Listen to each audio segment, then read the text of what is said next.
का पैसा खाने वाले, दुनिया भर का पैसा खा के जो सुप्रीम कोर्ट ने खुद का हफ्ता वसूली करके दुनिया से पैसा लिया, जिसको मेन अक्यूज बताते थे, साउथ का किंगपिन बताते थे, उसे 5 करोड़ की जमानत दे दिया, बाद में 55 करोड़ रुपए इलेक्ट्रल बॉन्ड के नाम पे लिए, इनकम टैक्स के छापे पड़वाते, पहले कहते 70,000 करोड़ की करप्टेड पार्टी अपनी पार्टी में ज्वाइन करा लेते हो, यार तुम हमें ज्ञान दोगे? तुम्हारे पार्टी के राष्ट्रीय प्रवक्ता टीवी में पैसे लेते पकड़े कोई। और अभी तो रुको, क्लाइमैक्स अभी बाकी है। वालों ने चोरी कर रखी है, मुलायम सिंह यादव ने चोरी कर रखी है, मायावती ने चोरी कर रखी है, सबने चोरी कर रखी है। अब बताइए कि केजरीवाल जी सच बोल रहे थे तब या मुलायम सिंह चोरी कर रखी है? ये उनके साथ है। इलेक्ट्रल बॉन्ड का पैसा खाने वाले, दुनिया भर का पैसा खा के जो सुप्रीम कोर्ट ने खुद का हफ्ता वसूली करके दुनिया से पैसा लिया, जिसको मेन अक्यूज बताते थे, साउथ का किंगपिन बताते थे, उसे 5 करोड़ की जमानत दे दिया, बाद में 55 करोड़ रुपए इलेक्ट्रल बॉन्ड के नाम पे लिए, इनकम टैक्स के छापे पड़वाते, पहले कहते 70,000 करोड़ की करप्टेड पार्टी अपनी पार्टी में ज्वाइन करा लेते हो, यार तुम हमें ज्ञान दोगे? तुम्हारे पार्टी के राष्ट्रीय प्रवक्ता टीवी में पैसे लेते पकड़े कोई, आज तक किसी पार्टी में ऐसा नहीं हुआ, तुम हमें ज्ञान दोगे? तुम करप्शन की बात बताओगे जिन्होंने खुलेआम गदर मचाया हुआ है। अगर बंगारू लक्ष्मण पकड़े गए तो बीजेपी ने उनको बाहर का रास्ता किया, वो कन्विक्ट हुए, वो जेल में गए, बंगारू नहीं हुआ। अगर पकड़ा गया, मेरा प्रश्न ये है कि आपकी पार्टी में भी अगर कोई करप्शन का मामला सामने आया तो आपने क्या कार्रवाई करी है? आपने तो उसको सेलिब्रेट करा जब वो बेल पे छूट के आया। भाई आप भूल रहे हैं, हमारी पार्टी के अंदर जब भी करप्शन का मामला आया, हमारी दिल्ली के मंत्री थे केजरीवाल जी ने खुद सीबीआई के अंदर वो केस दिया और उनको वहां से हटा दिया। पंजाब की सरकार बनते ही पीडब्ल्यूडी मिनिस्टर बने, उनके ऊपर करप्शन के चार्जेस आए, उनको हटा दिया। किसी भी आरोप लगा के थोड़ी शहजाद और सत्यप्रकाश, शहजाद पहले आप 30 सेकंड। कांग्रेस वालों ने चोरी कर रखी है, मुलायम सिंह यादव ने चोरी कर रखी है, मायावती ने चोरी कर रखी है, सबने चोरी कर रखी है। अब बताइए कि केजरीवाल जी सच बोल रहे थे तब या मुलायम सिंह ने चोरी कर रखी है? मोदी जी वालों ने चोरी कर रखी है, मुलायम सिंह यादव ने चोरी कर रखी है, मायावती ने चोरी कर रखी है, सबने चोरी कर रखी है। अब बताइए कि केजरीवाल जी सच बोल रहे थे तब या मुलायम सिंह ने चोरी कर रखी है? मुलायम सिंह ने चोरी कर रखी है, हाँ या ना बताइए? मोदी जी कितनी बार कह रहे थे 70,000 करोड़ का? बताइए ना, वो मोदी जी का बताइए। 70,000 करोड़ का आना है के लिए, पवार को अपनी पार्टी में ले रहे हैं। आप तो केजरीवाल जी का बताइए ना। केजरीवाल जी ने सही बोला था कि मुलायम सिंह यादव ने चोरी कर रखी है, लालू यादव ने चोरी कर रखी है। लालू यादव जी के बारे में मैडम ज्यादा अच्छा बता देंगे, कई केसेस के अंदर उन्हें बेल भी मिली, बहुत सारे केसेस में बेल मिली, उसके बाद में छूटे, उसके दोबारा इन्होंने केस खोला, दोबारा केस खोल के उनको पता नहीं काम करते। मुलायम सिंह यादव के लिए यही देते फिर रहे हैं उनका पद्मश्री। आपने दिया था ना? नहीं देना चाहिए, हमें कोई दिक्कत नहीं है, नहीं देना लेके मेरी बात हम नहीं देना चाहिए, हम कह रहे देते रहिए, हम ये मानते हैं, हम इनकी तरह व्यक्तिगत राजनीति नहीं करते, ये कमाल होगा, राजनीति नहीं करते। इसीलिए मैंने बोला असली तेजा कौन है पहचान लीजिए। जी जी जी, तेजा कौन है? लालू यादव और मुलायम सिंह, स्वर्गीय मुलायम सिंह यादव पर जो बोला गया, देखिए वो जानते हैं अच्छी तरह से कि केजरीवाल क्या बोल रहे थे। उस समय अन्ना जी के रथ पर ईमानदारी पर चढ़कर आए, सत्ता बनाई और फिर हमाम में पूरी की पूरी तरह एक बोतल दारू के साथ एक बोतल फ्री में हजारों करोड़ के घोटाले लेकर के बह गए। अब बेचारे फंस गए हैं, तो इन लोगों को ढूंढ रहे हैं कि मुझे भी तुम लोगों के साथ क्लब में शामिल होना है, तुम लोगों का एक्सपीरियंस कैसा रहा है? तो लालू जी ने कहा कि देखो चारा में कुछ ज्यादा सजा नहीं हुआ है, 5-5 साल हुआ है, मैं बेल पे बाहर हूं, तुम्हारा भी हो जाएगा। तो अभी जब बेल मिली तो उसको सेलिब्रेट कर रहे थे पटाखा चला करके, ओ देखो जी सुप्रीम कोर्ट ने हमें ना एकदम छोड़ दिया है जी, ये दिल्ली की सरकार को जेल में डाल दिया, मनी डाल दिया। मुझे दुख हुआ सबसे ज्यादा कि स्वाति मालीवाल को मारने पीटने वाला, एक महिला को पीटने वाले के समर्थन में दिल्ली का पूर्व मुख्यमंत्री दिल्ली की विधानसभा में कह रहा था कि विभव को भी जेल में डाल दिया।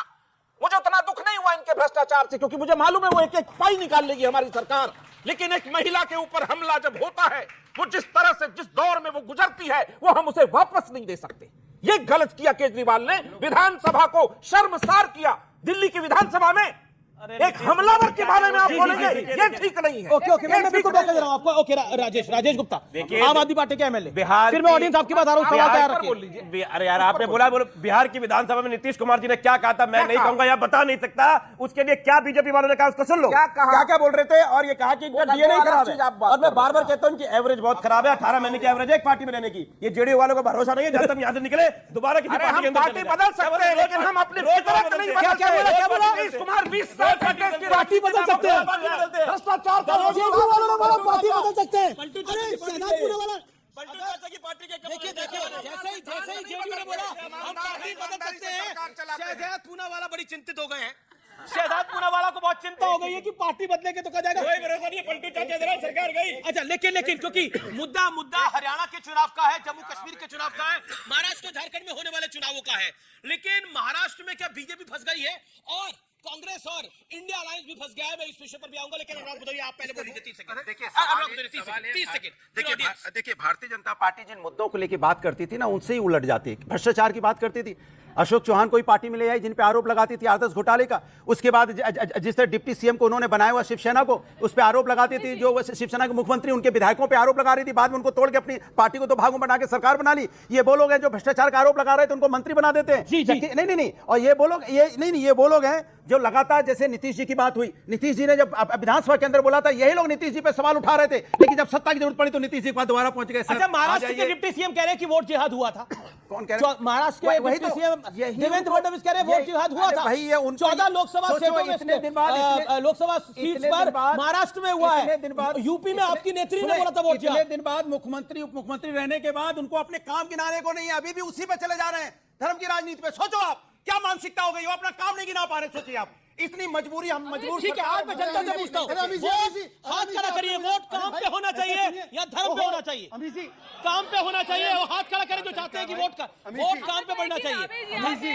जी, मैं युवाओं से कहना चाहता हूं, क्या आपको लगता है जो लोग धार्मिक बातें करते हैं, खड़े होके, क्या जो लोग धार्मिक बातें करते हैं और काम की बात नहीं करते, वो एजेंडे को डिरेल करते हैं? आपको लगता है? मुझे नहीं लगता। मेरे हिसाब से ये है कि जो आप काम कर रहे हो वही आपका रिप्रेजेंटेटिव होना चाहिए, या अदर देन कि आप ये चीज गिना रहे हो कि ये मुस्लिम है या हिंदू है। आज के समय में हम लव जिहाद, वोट जिहाद जैसी बातें कर रहे हैं, जबकि हमें women empowerment, education, youth education और नौकरी के बारे में बात करनी चाहिए। अब मैं आपको बताता हूँ, समाजवादी पार्टी के अध्यक्ष अबू आजमी मुंबई में, महाराष्ट्र में, पता है वो क्या बोलते हैं? सुनिए।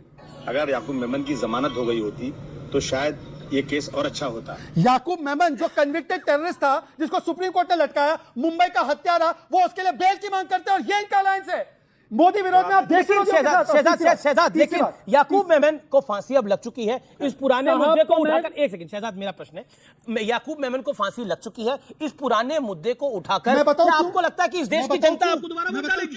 देखिए, ये मुद्दा है इस चुनाव के अंदर, मुद्दा नहीं है इस चुनाव के अंदर, मुद्दा रोजगार है इस चुनाव के अंदर। क्योंकि आज की तारीख में जितेंद्र अवार्ड की पत्नी ने बोला ओसामा बिन लादेन की जिंदगी से सीखना पड़ेगा कि एपीजे अब्दुल कलाम की तरह ओसामा बिन लादेन गलत बोला, कंडेम किया, तो फिर याकूब मेमन को बीच में लेके आ रहे हैं। दिनेश गुंडूराव, महाराष्ट्र से कोई लेना देना नहीं, वो कहते हैं सावरकर जिसको इंदिरा गांधी जी ने माना था वो फंडामेंटलिस्ट था, और जिन्ना फंडामेंटलिस्ट नहीं, शांति का दूत था। जिन्ना को कौन चुनाव में लड़ा है? तो ये देश है हमारा। मैं रुकूंगा एक अंतराल के लिए, लेकिन चुनावी शोर है, हवा किस और है? तो इनको ये मुद्दा सूट करता है, मुझे नहीं करता, लेकिन मुझे तकलीफ होती है। क्यों ड्रग्स का मुद्दा आपको सूट नहीं करता? कि ये लोग ड्रग बांट रहे हैं, ये लोग ड्रग की खेप पकड़ी गई है और कांग्रेस का नेता पकड़ा गया, ये मुद्दा आपको सूट नहीं करता?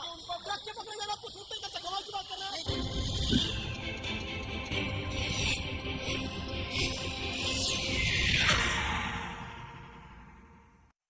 भाजपा में एक शेर है, ये राहुल जी जता रही थी। हाँ। और कांग्रेस के